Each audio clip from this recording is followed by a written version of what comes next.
Di sebuah desa terpencil bernama Sukamadu, ada sebuah tradisi tua yang dianggap sebagai hiburan sekaligus ritual mistis.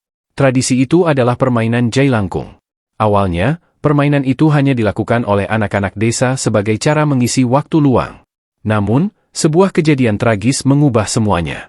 Suatu malam, 3 remaja desa, Anton, Wawan, dan Dira, memutuskan untuk memainkan jailangkung di rumah tua peninggalan Belanda yang sudah lama kosong. Rumah itu terkenal angker, dan cerita tentang penghuni gaibnya sering menjadi bahan obrolan warga. Dengan penuh keberanian, mereka membawa boneka jailangkung yang terbuat dari batok kelapa, ranting kayu, dan pakaian lusuh. Sebelum melanjutkan video ini, alangkah baiknya untuk subscribe dulu channel ini dan nyalakan loncengnya, like, share, and komentar video ini. Jailangkung, jailangkung, datang tidak dijemput, pulang tidak diantar, mereka melantunkan mantra itu dengan suara menggema di ruangan gelap. Tak lama kemudian, angin dingin tiba-tiba berembus meskipun semua pintu dan jendela tertutup rapat. Lampu minyak yang mereka bawa mendadak berkedip-kedip, lalu padam. Seketika, boneka jailangkung mulai bergerak sendiri. Pensil yang dipegang boneka itu menulis sesuatu di atas kertas yang mereka letakkan. Tulisan itu berbunyi, "Aku lapar." Merasa tertantang, Anton tertawa sinis. "Apa yang kamu mau? Darah? Makanan? Hahaha." Namun, tawa Anton terhenti ketika boneka itu tiba-tiba meloncat ke arahnya. Suasana berubah menjadi mencekam. Dira berteriak histeris ketika melihat sosok bayangan besar muncul dari sudut ruangan. Wawan yang mencoba kabur mendadak terjatuh, seolah ada tangan tak terlihat yang mencengkeram kakinya. Keesokan paginya, warga menemukan tubuh Anton di depan rumah tua itu dengan wajah pucat dan mata melotot. Di dinding rumah tersebut tertulis dengan darah, "1 tidak cukup." Setelah kejadian itu, Desa Sukamadu dihantui oleh serangkaian kematian misterius. Setiap malam Jumat, boneka jailangkung ditemukan di depan rumah salah satu warga, dan keesokan harinya, penghuni rumah itu akan ditemukan tewas dengan kondisi mengenaskan. Beberapa warga mencoba membakar boneka itu, tetapi boneka tersebut selalu muncul kembali, utuh seperti sedia kala. Desa yang tadinya damai berubah menjadi penuh ketakutan. Para tetua desa berusaha memanggil seorang dukun untuk menghentikan kutukan tersebut. Dukun itu, bernama Mbah Suro, mengatakan bahwa roh yang terperangkap dalam jailangkung adalah arwah pendendam yang meninggal karena pengkhianatan. Ia meminta darah manusia sebagai balas dendam atas kematiannya. Mbah Suro pun memimpin ritual pemusnahan boneka jailangkung itu. Namun, saat ritual berlangsung, angin badai tiba-tiba datang, dan dari dalam boneka muncul sosok wanita berbaju putih dengan wajah hancur. Dengan suara menggema, ia berkata, "Aku tidak akan pergi tanpa membawa kalian semua." Ritual gagal, dan Mbah Suro menjadi korban terakhir. Hingga kini, Desa Sukamadu telah ditinggalkan seluruh warganya. Rumah tua itu dibiarkan terbengkalai, dengan boneka jailangkung yang masih duduk di sana, menunggu siapapun yang berani memanggilnya kembali. Desa Sukamadu kini menjadi desa mati. Pepohonan liar tumbuh di sepanjang jalan, menutupi sisa-sisa rumah yang ditinggalkan penghuninya. Rumah tua peninggalan Belanda itu berdiri di tengah desa seperti monster bisu, penuh aura kelam. Tidak ada yang berani mendekat, bahkan hewan liar sekalipun. Namun, rasa penasaran terkadang lebih kuat daripada rasa takut. 5 tahun setelah kejadian itu, sekelompok mahasiswa dari kota, yang tergabung dalam komunitas pecinta mistis, memutuskan untuk menjadikan Desa Sukamadu sebagai lokasi eksplorasi mereka. Mereka adalah Sandi, Dika, Tania, Lia, dan Andre. Mereka mendengar cerita desa terkutuk itu dan merasa tertantang untuk membuktikan kebenarannya. "Ah, cerita seperti itu kan cuma mitos. Paling orang-orang desa aja yang terlalu percaya tahayul," ucap Andre sambil tertawa kecil saat mereka sampai di pinggir desa. Namun, suasana berubah ketika mereka memasuki desa. Udara terasa lebih dingin, dan suara-suara hutan mendadak menghilang, meninggalkan keheningan yang menyesakkan.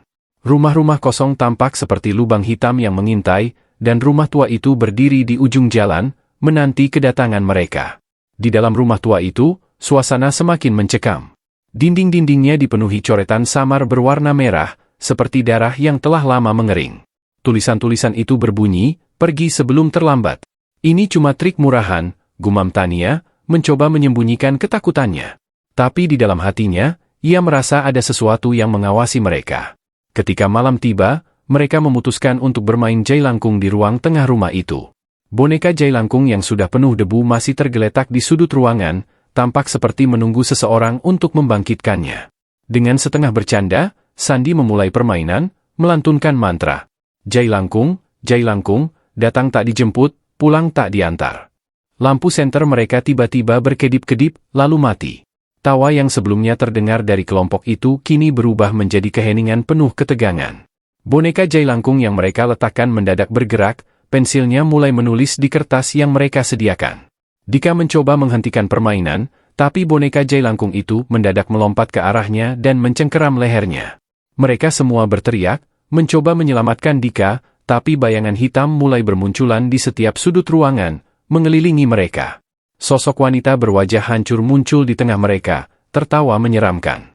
Kalian telah membangunkan aku, dan aku tidak akan membiarkan kalian pergi. Satu persatu, mereka terpisah dalam kekacauan itu. Lia yang mencoba lari keluar rumah, mendapati dirinya kembali masuk melalui pintu lain, seolah rumah itu tak membiarkannya pergi. Jeritan terdengar dari setiap ruangan, hingga hanya Sandi yang tersisa. Dengan tubuh gemetar, Sandi mencoba membakar boneka Jai Langkung itu menggunakan korek api yang ia bawa. Tapi api itu padam seketika, seperti ditelan oleh kegelapan. Sosok wanita itu muncul di hadapannya, mendekat sambil tersenyum menyeramkan. Kalian semua adalah milikku sekarang, ucapnya sebelum semuanya berubah gelap. Keesokan paginya, penduduk dari desa terdekat menemukan 5 tubuh tergeletak di depan gerbang desa Sukamadu. Wajah mereka penuh ketakutan, dengan mulut terbuka lebar seolah ingin berteriak. Di tengah-tengah tubuh mereka, boneka Jai Langkung itu duduk, memegang secari kertas yang bertuliskan. Cerita tentang desa Sukamadu semakin tersebar luas. Namun, alih-alih membuat orang takut, legenda itu justru menarik lebih banyak orang yang penasaran. Mereka yang datang, tidak pernah kembali. Kini, rumah tua itu tetap berdiri, dengan boneka Jai Langkung yang setia menunggu korban baru. Farah membeku di depan pintu rumahnya. Boneka Jai Langkung itu tampak seperti menatapnya, meskipun tidak memiliki mata. Tulisan di kertas itu menggema dalam pikirannya, membuatnya gemetar. Ia segera mengambil boneka itu dan membawanya ke dalam rumah, sambil memanggil Pak Sarman. "Pak, boneka ini dia kembali," katanya dengan suara gemetar sambil menunjukkan boneka tersebut kepada kakeknya. Pak Sarman tertegun. "Ini tidak mungkin. Aku sudah menghentikan ritualnya, sudah menghentikan kutukannya. Seharusnya Nyai Surti sudah pergi." Namun, sebelum mereka bisa berbicara lebih jauh, suara tawa nyaring memenuhi ruangan. Boneka Jai Langkung yang ada di tangan Farah tiba-tiba bergerak sendiri, tangannya menunjuk ke arah jendela. Di luar, terlihat sosok Nyai Surti berdiri, dengan wajahnya yang penuh kebencian seperti sebelumnya. "Aku sudah bilang, aku tidak akan pergi. Kalian mencampuri urusanku, dan kalian akan membayarnya." Pak Sarman tahu bahwa ini adalah babak terakhir. Nyai Surti ternyata tidak hanya marah karena pengkhianatan yang ia alami di masa lalu, tetapi juga karena arwahnya telah menyatu dengan energi gelap desa Sukamadu.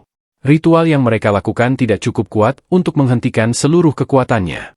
Pak Sarman segera mengajak Farah untuk menyiapkan ritual yang lebih kuat. Mereka pergi ke halaman belakang rumah, tempat di mana leluhur mereka pernah melakukan pemanggilan arwah suci. Dengan membawa keris pusaka, dupa, dan kitab mantra, mereka memulai ritual pemurnian terakhir. Namun, Nyai Surti tidak tinggal diam. Bayangannya muncul dari berbagai sudut rumah, melayang di atas mereka. Tangan-tangan hitamnya mencoba meraih Farah, namun keris pusaka di tangan Pak Sarman memancarkan cahaya terang yang berhasil mengusirnya sesaat. Farah, meskipun ketakutan, melanjutkan membaca mantra dengan lantang. Tubuhnya bergetar, namun ia tidak berhenti. Saat ia menyelesaikan bait terakhir, tanah di bawah mereka mulai bergetar, dan suara jeritan terdengar dari segala arah. Nyai Surti muncul di depan mereka, kali ini dalam wujud yang lebih besar dan lebih menyeramkan. "Kalian tidak bisa menghentikan aku. Aku adalah bagian dari tanah ini, dari darah yang pernah tertumpah di sini." Pak Sarman maju, menusukkan keris pusaka ke tanah. "Jika kau adalah bagian dari tanah ini, maka aku akan memurnikan semuanya," katanya.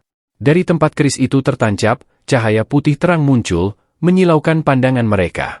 Nyai Surti menjerit, tubuhnya mulai memudar. "Kalian pikir ini akan mengakhiri segalanya? Dendam tidak pernah benar-benar hilang. Aku akan kembali di waktu yang kalian tidak duga." Setelah kata-kata itu, sosok Nyai Surti lenyap. Boneka Jai Langkung di tangan Farah hancur menjadi debu, dan suasana menjadi hening. Pak Sarman dan Farah merasa lega, meskipun ucapan terakhir Nyai Surti tetap menghantui pikiran mereka. Boneka Jailangkung tidak pernah muncul lagi, dan desa Sukamadu tetap kosong, seperti terlupakan oleh dunia. Namun, bertahun-tahun kemudian, di sebuah kota kecil yang jauh dari Sukamadu, seorang anak kecil menemukan boneka aneh di gudang tua rumahnya. Boneka itu terbuat dari batok kelapa, ranting, dan kain lusuh. Ketika anak itu menyentuhnya, ia mendengar suara tawa yang menggema di telinganya. Jailangkung datang tak dijemput, pulang tak diantar. Tamat. Jangan lupa untuk subscribe dulu channel ini, like and share video ini ke teman dan keluarga terdekat Anda biar merasakan ketegangan dalam cerita ini. Terima kasih.